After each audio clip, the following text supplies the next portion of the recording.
Mark had always prided himself on being strong. For his wife, for his daughter, and most of all for himself. But now, standing alone in the dimly lit kitchen of their small home, he felt anything but strong. 2 years had passed since his wife, Anna, succumbed to cancer, leaving him to navigate parenthood and grief simultaneously. Every day was a battle. Between working double shifts as a mechanic and managing the endless demands of raising an 8-year-old girl, Lily, Mark barely had time to breathe. The house was often messy, dinner was usually takeout, and bedtime stories were read in rushed tones because there simply weren't enough hours in the day. Yet amid the chaos, Mark found solace in Lily. She was the spitting image of Anna. Bright blue eyes, curly brown hair, and a laugh that could light up even the darkest room. Though she missed her mom terribly, Lily carried a resilience beyond her years, constantly surprising Mark with her wisdom and humor. "Daddy," she'd say sometimes, tugging at his sleeve, "Mommy wouldn't want you to be sad anymore." Her words would pierce his heart every time, reminding him of the promises he made. To Anna, to Lily, and to himself. Promises to keep moving forward no matter how hard it got. One stormy evening, as lightning illuminated the sky and rain pounded against the windshield of his truck, Mark drove home from another grueling shift. The roads were slick, visibility poor, but he pressed on, eager to get back to Lily. As he rounded a curve near the outskirts of town, he spotted a figure huddled under a tree, drenched and shivering. Slowing down, he pulled over cautiously. Rolling down the window, he called out, "Are you okay?" The woman turned, startled. Her face was pale, her clothes soaked, and her eyes wide with fear, or perhaps exhaustion. "My car broke down," she stammered, clutching a small backpack tightly. "I've been walking for miles." Mark hesitated. Letting a stranger into his home wasn't part of his plan tonight, or any night, really.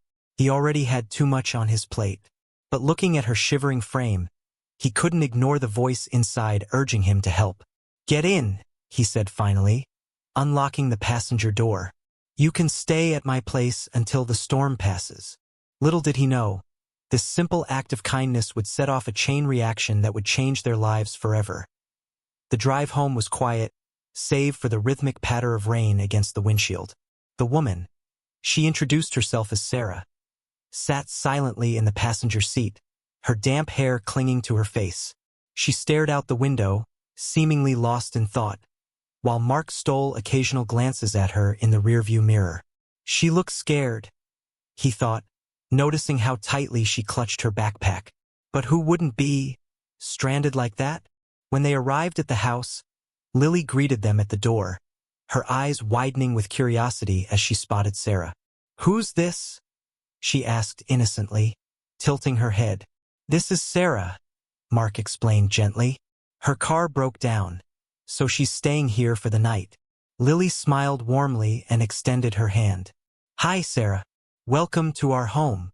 Sarah hesitated for a moment before shaking Lily's tiny hand. A faint smile flickered across her lips, though it didn't quite reach her eyes. Inside, the house was modest but cozy. Clothes were draped over chairs, toys scattered across the living room floor, and the faint smell of burnt toast lingered in the air, a testament to Mark's chaotic attempts at cooking earlier that day. Despite the mess, it felt lived in, full of warmth and memories. "I'll grab you some dry clothes," Mark said, gesturing toward the couch.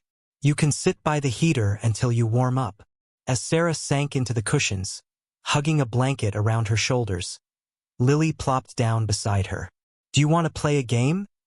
the little girl chirped enthusiastically, holding up a deck of cards.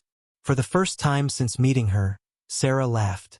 A soft, hesitant sound, but genuine nonetheless. "Maybe later," she replied softly. "Thank you for offering, though." Mark watched the exchange from the doorway, his heart swelling slightly. Lily had always been good at breaking the ice, her innocence and charm disarming even the most guarded individuals. After fetching a pair of Anna's old sweats and a t-shirt, Mark handed them to Sarah along with a towel. "You can change in the bathroom," he said, pointing down the hall. "Dinner will be ready soon. I'll heat up some soup." Sarah nodded gratefully, disappearing into the bathroom. When she emerged moments later, wrapped in oversized clothing, she looked younger somehow, less burdened, if only temporarily. Over dinner, conversation remained light. Lily dominated the table talk, sharing stories about school, her favorite cartoons, and an upcoming art project. Sarah listened intently, occasionally chiming in with gentle questions or comments. Mark observed quietly, marveling at how easily Sarah seemed to blend into their routine, as if she belonged there. But beneath the surface calm, tension simmered. Mark couldn't shake the feeling that there was more to Sarah's story than a broken-down car and bad weather. Her guarded expressions, the way she flinched at sudden noises, the sadness lingering in her gaze.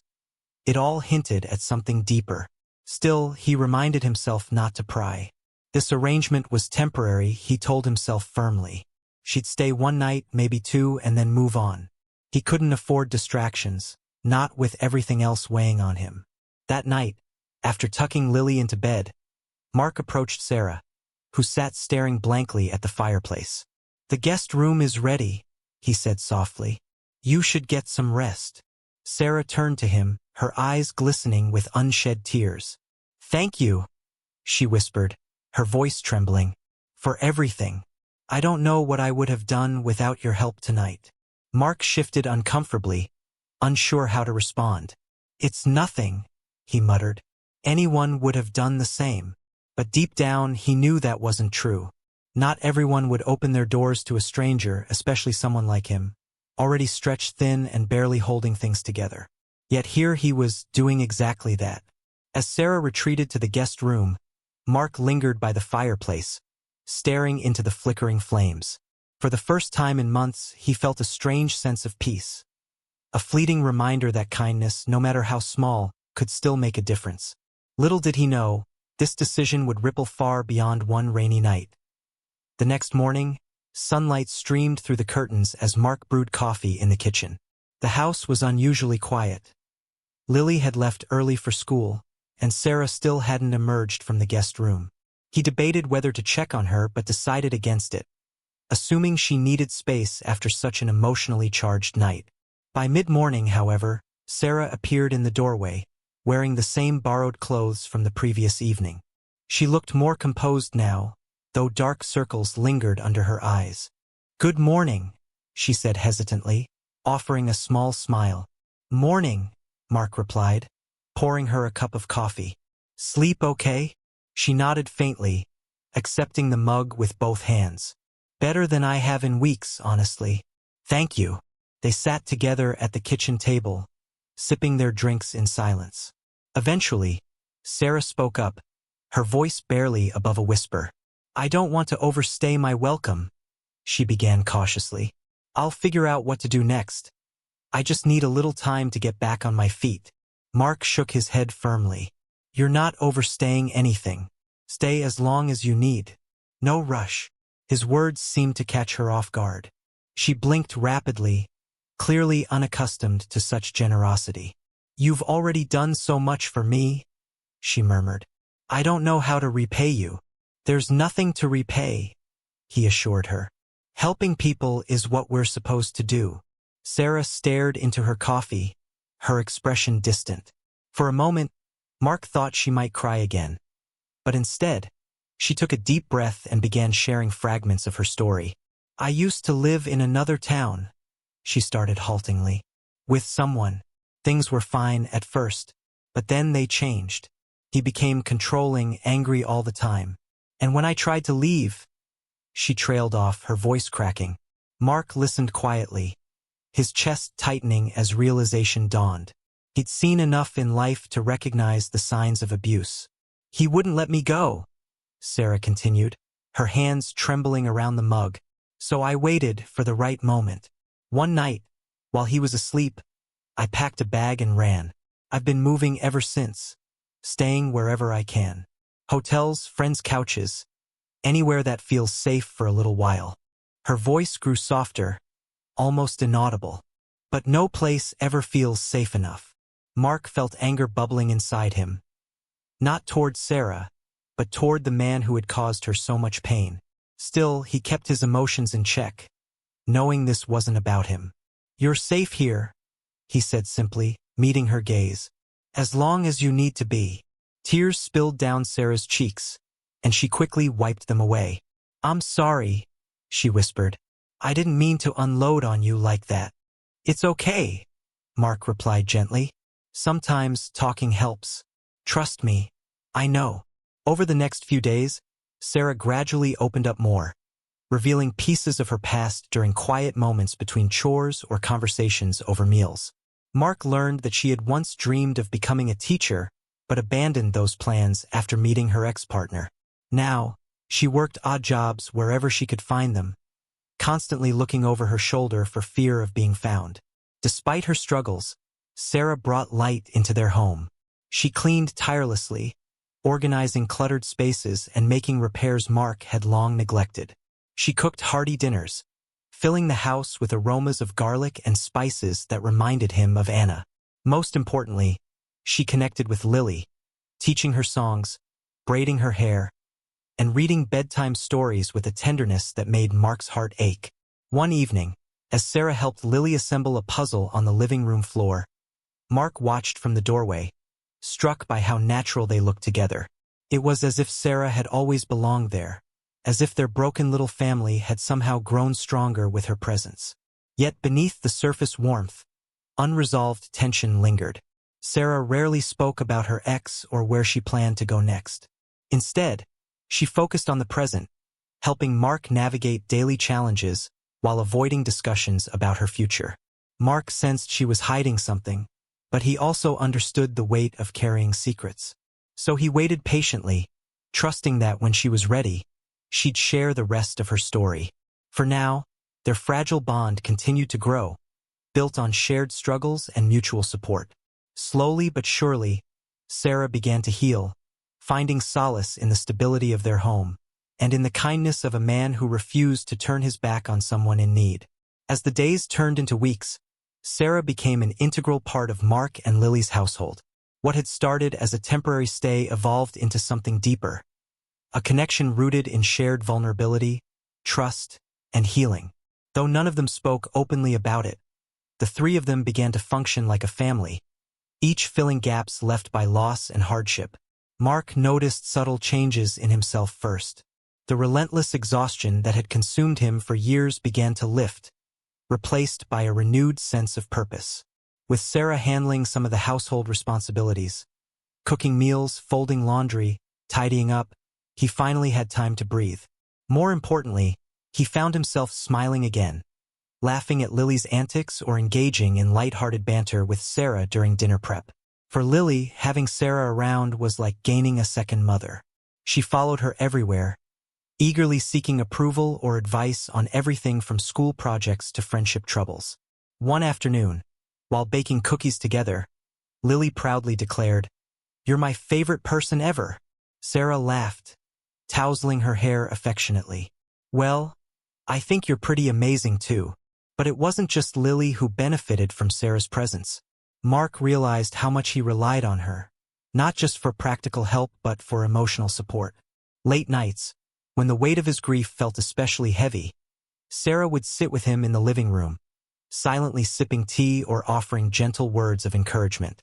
"You've been through so much," she told him one evening, her voice soft but firm. "It's okay to let yourself feel happy again. Anna wouldn't want you to carry this burden forever." Her insight struck a chord deep within him. For the first time in years, he allowed himself to imagine a future beyond survival, one where joy and love weren't overshadowed by pain. Sarah, too, experienced profound shifts in her own life. Living under Mark's roof provided her with something she hadn't known in years: safety. The constant fear of being tracked down by her ex-partner faded slightly, replaced by a growing confidence that she could rebuild her life here. She also rediscovered parts of herself she thought were lost. Helping Lily with homework reminded her of her childhood dream of becoming a teacher. Playing board games and singing silly songs brought back memories of happier times before her world fell apart. And watching Mark navigate fatherhood with such dedication inspired her to believe in the possibility of healthy relationships. One evening, after tucking Lily into bed, Mark found Sarah sitting on the porch swing, staring up at the stars. He joined her quietly, handing her a steaming mug of hot chocolate. "Thanks," she said with a grateful smile. "I haven't seen the stars like this in ages. They're beautiful." "They are," Mark agreed, leaning back against the swing. After a pause, he added, "You seem different lately. Happier, maybe?" Sarah nodded slowly, her eyes glistening in the moonlight. "Being here, it's helped me remember who I used to be, before everything went wrong." Mark hesitated, unsure if he should press further, but something urged him to speak. "Do you think you'll stay, even after you figure things out?" The question hung between them, heavy yet hopeful. Sarah didn't answer right away, instead tracing patterns on the rim of her mug. "I don't know," she admitted finally. "Part of me wants to. I feel like I belong here somehow. But I'm scared too. What if I bring trouble to your door? You've already done so much for me." Mark reached over, placing a reassuring hand on hers. "We'll face whatever comes together. You're not alone anymore, Sarah. Not if I have anything to say about it." His words sent a wave of warmth through her chest, melting some of the walls she'd built around her heart. For the first time in years, she allowed herself to entertain the idea of staying, not just temporarily, but for good. Their bond continued to deepen through small, everyday moments. One Saturday morning, Mark woke up to find Sarah teaching Lily how to bake pancakes from scratch. Flour dusted the countertops, and laughter filled the air as batter splattered across the stove. "This is chaos," Mark joked, leaning against the doorway. "It's fun," Lily countered, holding up a misshapen pancake triumphantly. "Look, Daddy, it's a heart." Sarah grinned, nudging him playfully. "Don't knock it till you try it." Later that day, they ventured into town for groceries, stopping at a park on the way home. As Lily chased ducks by the pond, Mark and Sarah walked side by side, shoulders brushing occasionally. "She adores you," Mark remarked, nodding toward Lily. "You've made such a difference in her life and mine." Sarah blushed, ducking her head shyly. "You've done the same for me. I don't think I've ever felt this safe or hopeful." Neither of them acknowledged the growing attraction simmering beneath the surface, though it was impossible to ignore entirely. Their conversations grew longer, their touches lingered slightly, and their smiles carried unspoken meaning. Yet neither wanted to rush things. They were both still healing, learning to trust again after lives marked by loss and betrayal. By the end of the month, their makeshift family dynamic felt almost natural. Dinner conversations flowed effortlessly, movie nights became a weekly tradition, and even mundane tasks like laundry folding felt less burdensome with Sarah's cheerful energy lighting up the house. But amidst the newfound happiness, shadows loomed on the horizon. Sarah often checked her phone anxiously, jumping at unexpected knocks on the door. Mark noticed the tension building in her posture, the way her laughter sometimes faltered mid-sentence. One night, after putting Lily to bed, Mark confronted her gently. "You're worried about something," he said, sitting beside her on the couch. "Talk to me." Sarah sighed heavily, clutching a throw pillow tightly. "I've been getting messages," she confessed. "From him. He knows I'm here, or at least he suspects it. He says he's coming for me." Fear gripped Mark's chest, but he forced himself to remain calm. "We'll protect you," he vowed firmly. "Both of you. No one will hurt you while I'm around." Tears welled up in Sarah's eyes as she leaned into him, seeking comfort in his embrace. In that moment, they both understood the stakes, the danger lurking just outside their fragile sanctuary. Yet despite the looming threat, there was no turning back. Together, they had formed a bond stronger than fear, forged through compassion, resilience, and love. Whatever came next, they would face it as a family. The messages kept coming, short, menacing texts that arrived at odd hours of the night. Each one chipped away at Sarah's fragile sense of security, dragging her back to the life she'd worked so hard to escape. "You can't hide forever. I'm watching you. You'll regret leaving me." She deleted them immediately, refusing to let Mark or Lily see how terrified she was. But the fear lingered, etched into her face and movements. She started flinching at every knock on the door, jumping at sudden noises, and avoiding windows as if someone might be lurking outside. Mark noticed the changes, though Sarah tried to hide them. One evening, as they cleaned up after dinner, he caught her staring blankly at her phone, her hands trembling slightly. "Sarah," he said gently, placing a hand on her shoulder. "What's wrong?" She hesitated, biting her lip before finally handing him the phone. The screen displayed a series of threatening texts, each more menacing than the last. "I didn't want to tell you," she admitted, her voice barely above a whisper. "I don't want to put you and Lily in danger. Maybe it's better if I leave." "No," Mark interrupted firmly, his protective instincts kicking in. "Leaving won't solve anything. Running won't make him stop. We need to face this together." His determination gave her strength, but doubt still gnawed at her. "He's dangerous, Mark. He doesn't care who gets hurt as long as he gets what he wants." "And what does he want?" Mark asked, his tone calm but resolute. "Me," Sarah replied, tears streaming down her cheeks. "Or revenge for leaving him." Mark pulled her into a tight hug, holding her until the sobs subsided. "You're not going anywhere," he whispered. "We'll figure this out. I promise." The next morning, Mark contacted a local lawyer friend, seeking advice on restraining orders and legal protections. Meanwhile, Sarah confided in Lily, explaining that they needed to be extra careful for a while. "Is someone trying to hurt you?" Lily asked, her big blue eyes filled with worry. "Yes, sweetheart," Sarah admitted softly. "But your dad and I are going to make sure nothing bad happens. Okay?"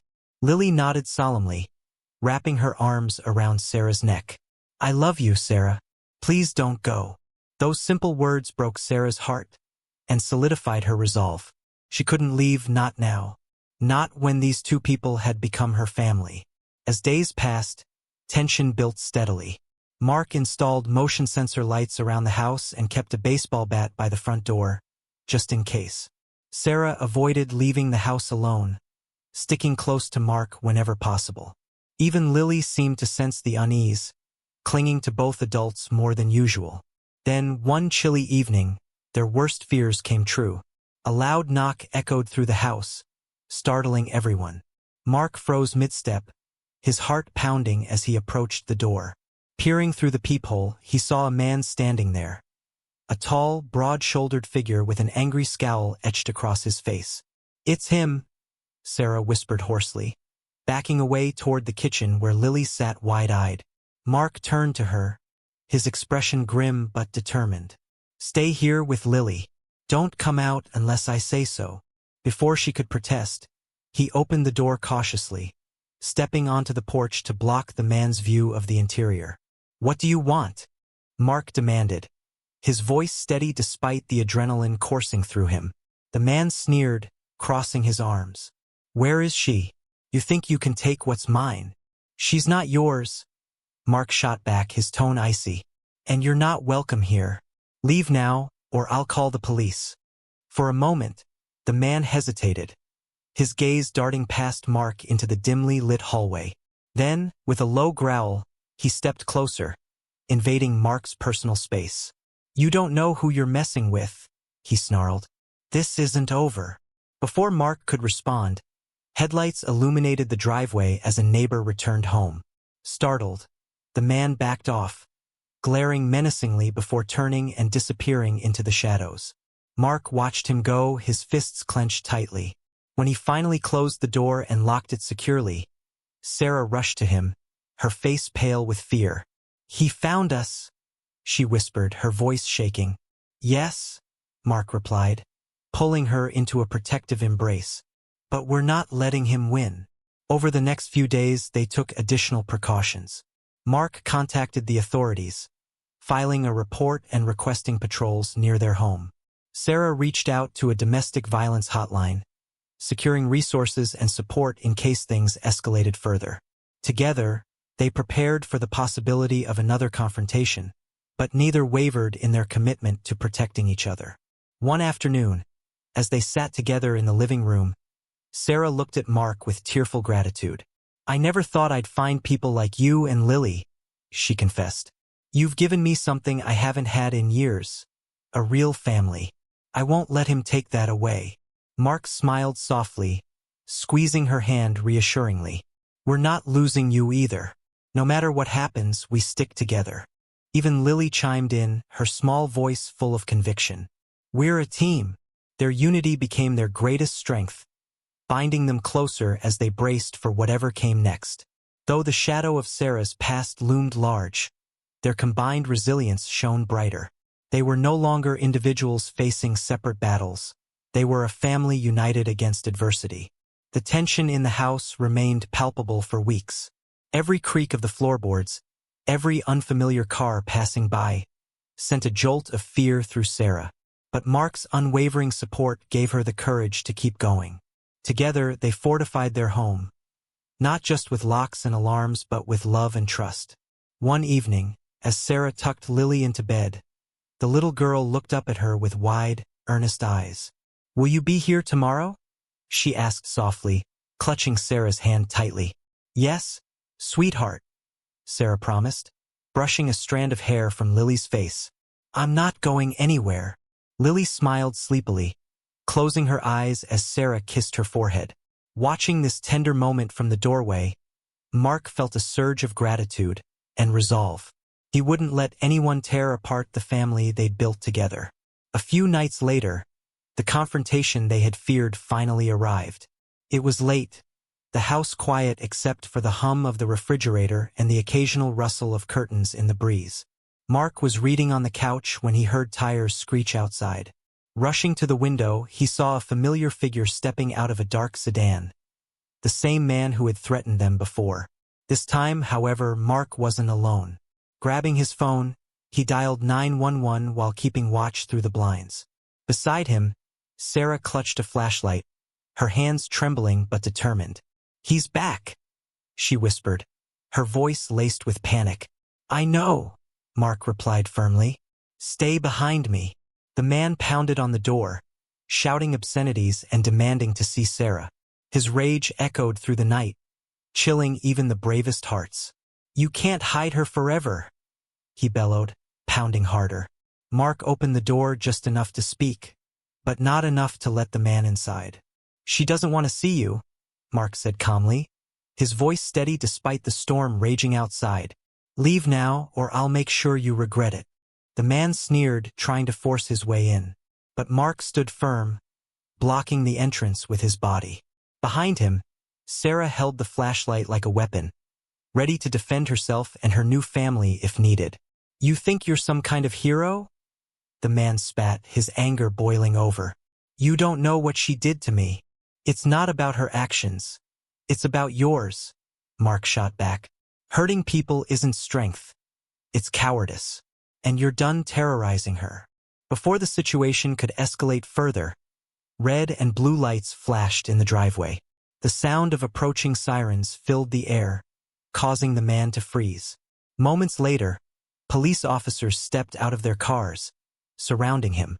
Sir, step away from the property, one officer commanded, his tone authoritative.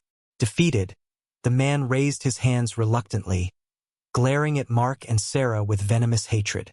As he was led away in handcuffs, Sarah collapsed onto the couch, tears streaming down her face. It's over, Mark murmured, pulling her close. He won't hurt you anymore. In the days that followed, Sarah worked closely with law enforcement to ensure the restraining order against her ex-partner was enforced.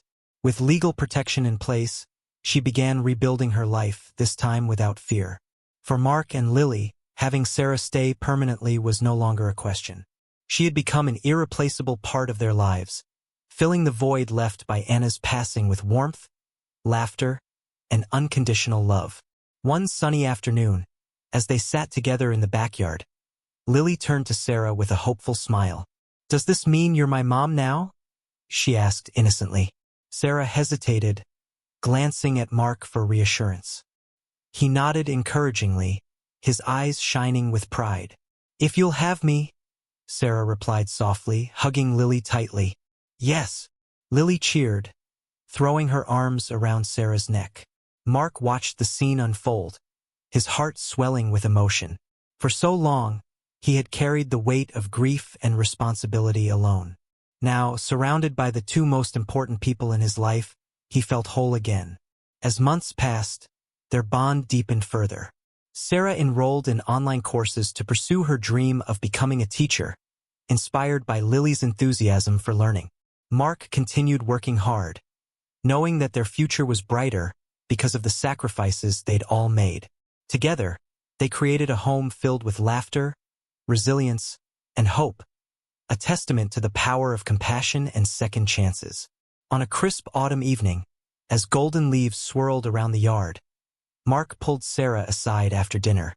"There's something I've been wanting to ask you," he said nervously, reaching into his pocket.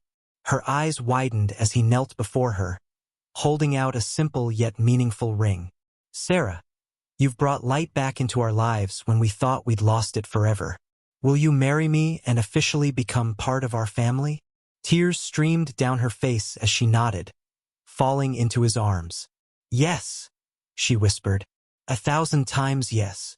From that day forward, they embraced their new beginning, not forgetting the hardships that shaped them, but choosing to focus on the love and redemption that bound them together. Because sometimes, even in the darkest moments, kindness and courage can lead to a future more beautiful than anyone could have imagined.